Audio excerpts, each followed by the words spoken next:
మాట్లాడితే నువ్వెట్ట బ్రతికం అనేటువంటి దానికి నీలాంటి వాళ్ళు 100 మంది నీ తాత ముత్తాత జేజినాయన దిగొచ్చినా సరే నన్ను అవినీతి పరుడు అని చెప్పి రుజువు చేయడానికి చాలదు.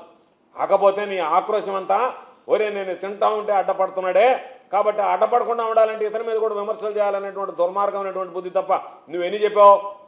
నీకు సిగ్గు శరం ఉంటే ఎస్ఎన్జే డిస్టిలరీస్లో రాయల్ ప్యాలెస్లో నీకు వాటా వస్తున్నాను రుజువు చేయి.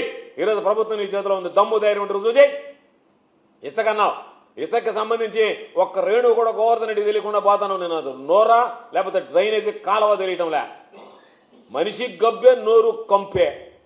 అందుకే చెప్తున్నా నీకు, సోమిరెడ్డికి చెప్తున్నా, నీకు ధైర్యం ఉంటే ఒక్క ఇసుక రేణువులో నాకు సంబంధం ఉందని రుజువు చేయి.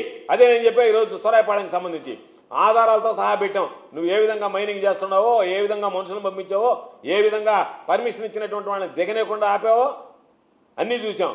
కాబట్టి నీ బ్రతుకెట్టాడు అనేటువంటిది అందరికీ తెలుసు. కాబట్టి నీ బ్రతికినటువంటి బ్రతుకు, నువ్వు బ్రతకుతుండేటువంటి బ్రతుకు అందరికీ తెలుసు. కాబట్టి నీలాగా నీచమైనటువంటి అడుక్కు తినేటువంటి బ్రతుకు బహుశా నాకు తెలిసి ఈ సృష్టిలో ఎవ్వడూ బతకడు. కాబట్టి